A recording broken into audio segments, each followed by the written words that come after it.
ABP news सर्वसामान्य जनतेचं खुलं व्यासपीठ। नाशिक जिल्ह्यातील त्र्यंबकेश्वर येथील त्र्यंबकनगर परिषदेच्या ठेकेदाराने नियुक्त केलेल्या गुंड प्रवृत्तीच्या कर्मचाऱ्यांकडून नाशिक येथील इलेक्ट्रॉनिक प्रसार माध्यमातील पत्रकार बांधवांना बेदम मारहाण केल्याची धक्कादायक घटना घडली आहे।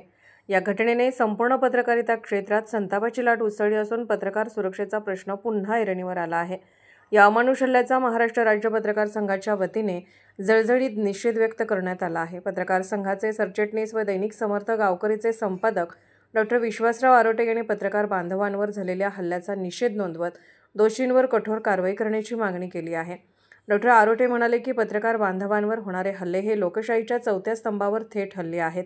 शासन प्रशासनाने याची गांभीर्याने दखल घेतली नाही तर राज्यभर उग्र आंदोलन उभारले जाईल। पत्रकारांच्या सुरक्षिततेसाठी विशेष कायदा करणे काळाची गरज आहे। या हल्ल्यामुळे त्र्यंबकेश्वर परिसरात मोठी खळबळ उडाली असून पत्रकार बांधव एकवटून निषेध आंदोलन छेडण्याची शक्यता आहे।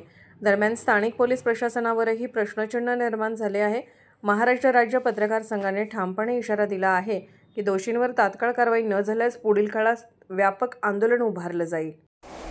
खरं तर गेल्या 2 दिवसापूर्वी त्र्यंबकेश्वर नाशिक जिल्ह्यातील येथे आमचे पत्रकार बांधव हे लवकरच कुंभमेळा या ठिकाणी आयोजित करण्यात येत आहे। यासाठी काही साधू संतांची बैठक त्या ठिकाणी आयोजित केली होती। याचं वृत्तांकन करण्यासाठी आमचे नाशिक शहरातील 5-6 पत्रकार होते आणि ते जात असताना त्या ठिकाणी त्यांच्यावर मारहाण झाली। खरं तर या घटनेचा मी महाराष्ट्र राज्य पत्रकार संघाच्या वतीने प्रथम निषेध करतो।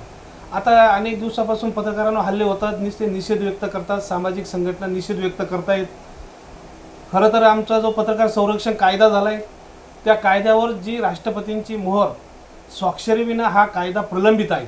खरं तर या राज्य सरकारला आमची विनंती राहील का किती दिवस अजून तो कायदा प्रलंबित ठेवणार, कारण ज्यावेळेस म्हणजे ग्रामीण भागातील शहरी भागातील पत्रकारांवर हल्ले होतात, कार्यालयांवर हल्ले होतात, ज्यावेळेस तो पोलीस स्टेशनमध्ये जातो त्यावेळेस त्या पोलीस अधिकाऱ्यांना सांगितलं जातं का पत्रकार संरक्षण अंतर्गत आमचा गुन्हा दाखल करून घ्या।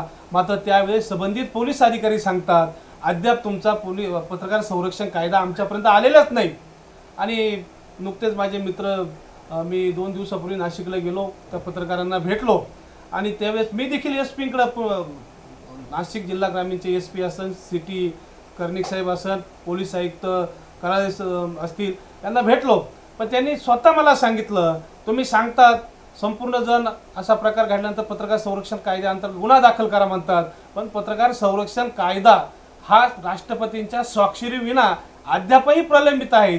तो होणार कधी? गेल्या 4-5 वर्षांपासून याच्यावर सहीसाठी पत्रकारांना देखील वेटिंग करावं लागतं। या देशातील न्यायाधीशांवर जर अन्याय झाल्यानंतर त्यांना पत्रकारांकडेच यावं लागतं, मात्र पत्रकारांवर जर अन्याय झाला, हल्ले झाले तर मात्र त्यांचा संरक्षण कायदा केंद्र सरकार किती दिवस अजून चौकटीत ठेवणार हा माझा खरा सवाल आहे। 2 दिवसापूर्वी नाशिक असेल हल्ले तर अनेक ठिकाणी होत आहेत, माझे ग्रामीण भागातील पत्रकार असेल, शहरी भागातील पत्रकार असेल, कारण लोकशाहीचा चौथा आधारस्तंभ पत्रकार म्हणतात, पण त्या लोकशाहीच्या चौथ्या आधारस्तंभाला आधारच राहिला नाही काय अशी म्हणण्याची खरी वेळ आलेली आहे।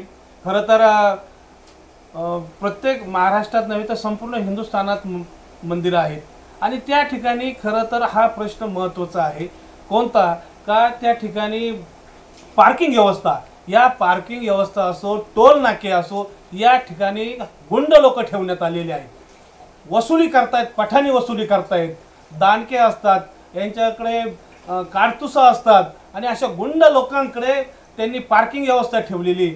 या महाराष्ट्रामध्ये साधू संतांच्या पावनभूमीमध्ये बाहेरून येणाऱ्या लोकांकडून सुद्धा लूट केली जाते। उदाहरण असेल शिर्डी तर आमचं अत्यंत चांगलं ठिकाण आहे, त्या ठिकाणी प्रशासन चांगलं काम करतंय, त्या ठिकाणी असे प्रकार होत होते तिथे वेळीच बंधन घातलेलं आहे।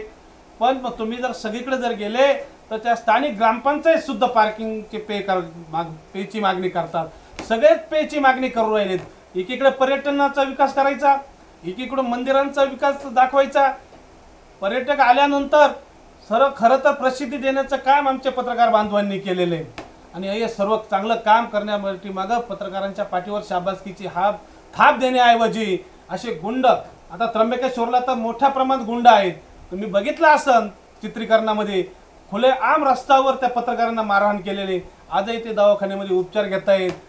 मंत्री छगन भुजबळजी त्यांची भेट घेतली असन, राज्याचे माजी मुख्यमंत्री आणि विद्यमान उपमुख्यमंत्री एकनाथजी शिंदे साहेब यांनी देखील चौकशी केली। चौकशी तर सर्वच करतात, मी तर म्हणतो ही चौकशी फक्त प्रत्येकजण का करतो, का आम्ही पत्रकारांबरोबर आहे फक्त दाखवण्यासाठीच का? या महायुतीच्या सरकारने पत्रकारांसाठी चांगले निर्णय जरी घेतले असेल, पण आमचा खरा मुद्दा पत्रकार संरक्षण कायदा झाला पाहिजे। पत्रकार संरक्षण कायदा राज्य सरकारने विरोधकांनी सुद्धा त्याला मंजुरी दिली असेल, त्याला दोन्ही सभागृहातून तो केंद्र सरकार राष्ट्रपतींकडे गेलाय। मग राष्ट्रपतींकडे तो प्रलंबित का? एका सहीसाठी किती दिवस अजून पत्रकारांना वाट पाहावी लागेल? खरं तर मी म्हणतो या सरकारचं डोकं ठिकाणावर आहे का नाही? कारण खुलेआम दिवसा ढवळ्या पत्रकारांना मारहाण होते आणि तरी देखील त्यांच्याकडं हे महायुतीचे सरकार आणि खरं तर या राज्याचे मुख्यमंत्री देवेंद्र फडणवीस हे आमचे माहिती व प्रसारणचे ते खातं त्यांच्याकडेच आहे आणि ते गृहमंत्री सुद्धा आहेत। मग आम्हाला असं म्हणायचं आहे का सर्वच घटकांना, मग कोणत्या मराठा आरक्षण असो, ओबीसींचं आरक्षण असो, ग्रामीण भागातील सर्वसामान्य माणूस जर त्याला फक्त माहीत असतं आपल्याला न्याय कुठे मिळेल तर फक्त पत्रकाराकडे येतात, न्याय मिळव तिथं आपल्याला नक्कीच न्याय मिळू शकतो। खरं जर पाहिलं तर ग्रामीण भागातील अनेक सहकारामध्ये संस्था असेल, या ठिकाणी जो कारभार चालतो या कारभाराकडे देखील लोकप्रतिनिधींना माहीत असतं आपल्यावर कुणाचा तरी अंकुश आहे, या गावात, या तालुक्यात, या जिल्ह्यात कुणीतरी पत्रकार आहे, तो देखील चांगल्या प्रकारे काम करताय सहकारी संस्था। म्हणून माझी विनंती राहील, नुसतं आमच्या राज्यात अनेक आमच्या पत्रकारांच्या संघटना असेल, जर आता ते जर आपल्याला दंडुकीशाहीने जर उत्तर देत असेल तर आता आपण देखील आता ठोकशाहीने उत्तर देण्याची वेळ आली नाही का? संघटना किती असो त्याबद्दल आम्हाला म्हणायचं नाही, पण आपल्याला आपल्या संरक्षणासाठी एकत्र येण्याची ही काळाची गरज आहे। आणि असे टोल नाक्यांवर सुद्धा गुंड ठेवलेले आहेत, पार्किंग तर पे पार्किंग तर गुंडांच्याच ताब्यात दिलेले आहेत आणि अशा गुंडांना पोचण्याचं काम करतायत आणि मंदिरामध्ये येणाऱ्या प्रत्येक पर्यटकांकडून, भाविक भक्तांकडून, पर्यटकांकडून ते वसुली पठाणी करतायत आणि ते मंदिराचे ट्रस्टी देखील त्यांना वैतागलेत। त्र्यंबकेश्वर या ठिकाणी महाकुंभ मेळा होणार आहे आणि या ठिकाणी हे पे पार्किंग मध्ये तर मोठ्या प्रमाणात वसुली होणार आहे। म्हणून मी राज्य सरकारला विनंती करेल, किती पत्रकारांचा बळी गेल्यानंतर आपल्याला जाग येणार आहे।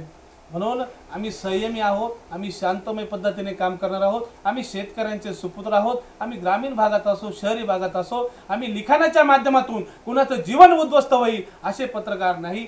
आम्ही या समाजाचं देणं लागतो, समाजसेवा हेच आमचं व्रत आहे। म्हणून आज त्र्यंबकेश्वर येथील या झालेल्या पत्रकारांवर जो हल्ला केला त्याचा मी पहिल्यांदा महाराष्ट्र राज्य पत्रकार संघ, राज्यातील सर्व पत्रकारांच्या वतीने आम्ही त्यांचा निषेध करतो। शासनाने देखील अशा गुंड लोकांवर कारवाई केली पाहिजे, त्यांना तडीपार केलं पाहिजे आणि पे पार्किंग हा विषय जो आहे हा खरं तर ज्या ठिकाणी मंदिर आहे त्या अध्यक्ष असेल, ते मंडळ असेल त्यांच्याकडे तो दिला पाहिजे, अन्यथा असावी पण ती कुणाची असावी? कारण ती जरी मंदिरांकडे असली तरी मंदिरवाले सुद्धा इतके हुशार लोक आहेत का त्यांना माहीत आहे वसुली कोण करू शकतं। फक्त या ठिकाणी टेंडरवरती पे पार्किंगची पॉलिसी देतात आणि तेच खरे याला खतपाणी घालण्याचं काम करताय। म्हणून पे पार्किंग हा विषय महत्त्वाचा आहे, कारण या भागामध्ये संपूर्ण हिंदुस्थानातून साधू संत येणार आहेत आणि कोट्यवधी रुपयांचा निधी सध्या या नाशिक त्या ठिकाणी आलेला आहे। खरं तर मी राज्य सरकारला विनंती करेन का आता तरी आमचा पत्रकार संरक्षण कायदा लागू करण्यासाठी फक्त राष्ट्रपतींची स्वाक्षरी बाकी आहे।